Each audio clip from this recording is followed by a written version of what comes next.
Coming up on Mountain News this morning, we go to Clay County where officials are investigating what they believe was a fight that turned deadly. And we bring you the latest on an active Amber Alert out of East Tennessee, where police are investigating more than 700 tips from the public.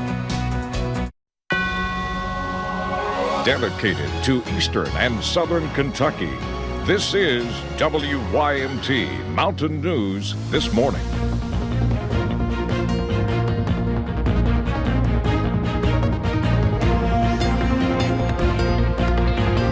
Good morning. It is 6:31. I'm Will Puckett. And I'm Lacey Roberts. Thank you for tuning in to Mountain News This Morning on to this 2nd of March. And Lacey, it's Monday. It feels like it, but not too bad for a Monday. Yeah, I think once the rain starts falling here in Perry County, though, we're going to be singing a completely different tune. Oh, yes, of course. Brandon, you made a nice day yesterday, but you couldn't keep it, could you? So basically, you would say once the rain starts falling in Perry County, you'll be singing in the rain? Not necessarily. Yeah. Well, you all will because you're reporters. I'll be singing in the building. Let's take a look and see what's going on this morning across the region. Live pinpoint Doppler radar first. And you'll see some of those heavier bands of rain working their way through parts of Lake Cumberland and I-75, Cumberland Valley. Getting real close to us here in Hazard this morning. Temperatures across the board are still falling because we are seeing those rain bands move through. 36 the cold spot in Jonesville. We have a three-way tie. Actually, nope, we don't have a three-way tie. Morehead's at 54 this morning. 40s out toward the Cumberland Valley, Lake Cumberland area, and some 50s still back toward the Big Sandy and Kentucky River. Winds cranking out of the south, so it's going to be breezy, but that's going to also bring some warmer air in today. It is anywhere between 20 and 30 degrees warmer this morning than it was this time yesterday, and it was cold. Lots of frost yesterday morning. Temperatures will climb into the mid-50s later today, but so will the rain chances, getting to right around 80% later on this afternoon. The rest of the forecast here in just a little bit. Lacey? Thank you, Brandon. Deputies with the Clay County Sheriff's Office are investigating what they're calling a fight that turned deadly. A man was found dead Friday night, and his nephew is the one now facing a murder charge. I talked with the Clay County Sheriff to learn more about the situation. Down this winding road off of Highway 149, deputies responded to what they believed to be a fight call. But once on the scene, it was a different story. Observed one male covered in blood. That man, 26-year-old David Taylor. Shortly after, officials then located Taylor's uncle, 49-year-old Carl Roberts Jr. He was from a road known as Wick Hill here in Clay County. It was apparent the altercation occurred outside behind the residence. And right behind me is the home that deputies did respond to on Friday night, the home belonging to Carl Roberts Jr.'s sister, David Taylor's mother. Also behind the house is where deputies found what they believe to be the weapon used to kill Roberts. It was a knife that was located next to the deceased's body. Speaking with those in this community, no one wanted to go on camera, but neighbor Ada Henson, who lives right here, says this community is normally quiet and everyone stays at home. But the news of this incident had everyone in shock. Not a lot of calls in our area. For those who knew Roberts, this is a difficult loss. Known him for a little while. He was a good man. He loved his children. Taylor has been charged with murder and is in the Clay County Detention Center until his preliminary hearing. And Taylor will have a preliminary hearing within the following weeks in district court. If the judge finds enough probable cause, it will be sent to a grand jury. Well, heading over to officials from the Laurel County Sheriff's Office say that Jared Malacote of East Bernstadt was arrested Saturday night after deputies responded to a call about a fight off of Jackson Road. When deputies arrived, they say they saw Malacote fighting another man. Officials say when Malacote saw deputies, he attempted to run away, but after a scuffle, deputies were able to arrest him. Deputies also reported that Malacote broke out all of the windows of a van at the scene and was determined to be under the influence. He was taken to the Laurel County Correctional Center. And staying in Laurel County, officials with the sheriff's office say a man was arrested this past weekend for trying to steal items from a local store. Officials say Tommy J. Stewart of Louisville was at Wacky Bin store when he put several items in a single box to try to lower the price of them. Stewart was also wanted on an outstanding warrant. He was charged with theft by unlawful taking, shoplifting under $500, and taken to the Laurel County Correctional Center.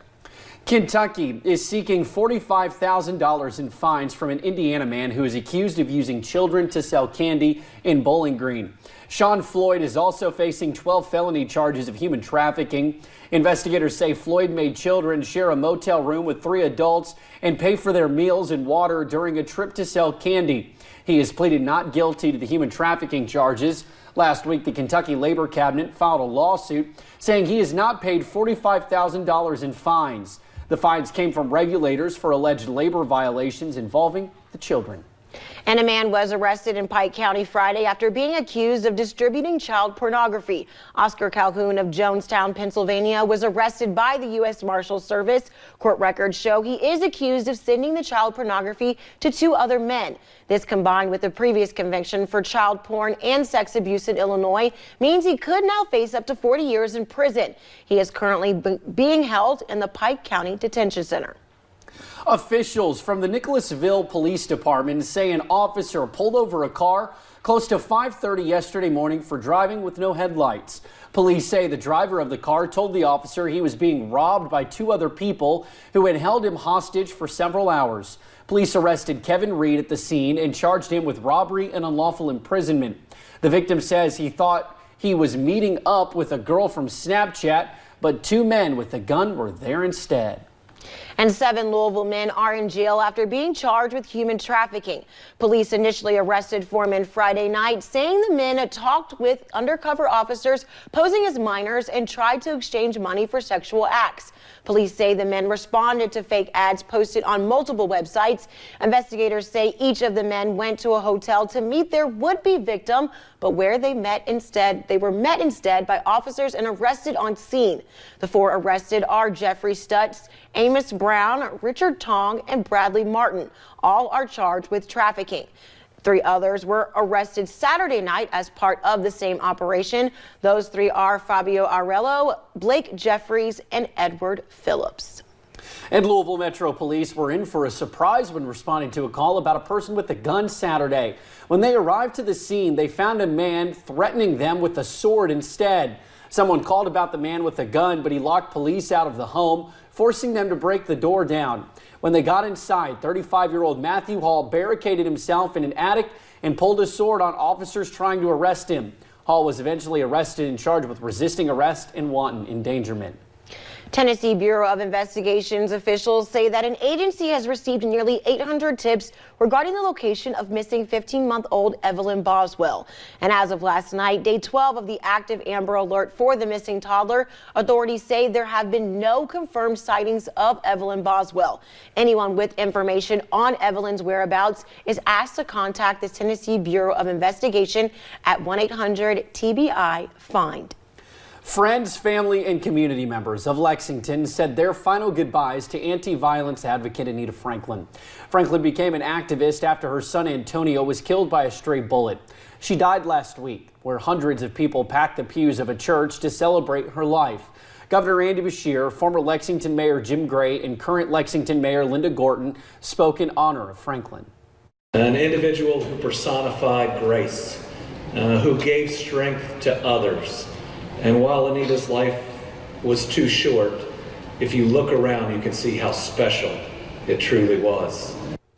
Between tears and laughter, people retold stories and shared wisdom that Franklin imparted on them. She leaves behind a legacy of kindly leading others and leaving the world a better place than she found it.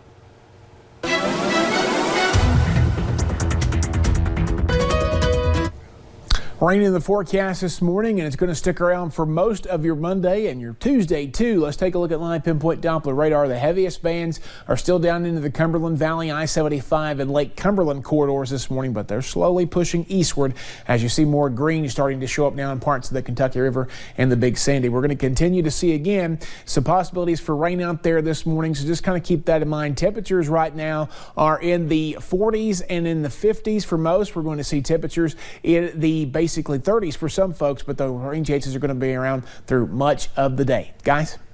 All righty, Brandon, thank you, and thank you for joining us on Mountain News this morning. Here's a look at what's ahead. The 2020 presidential campaign starts the week with one less Democratic candidate right before Super Tuesday.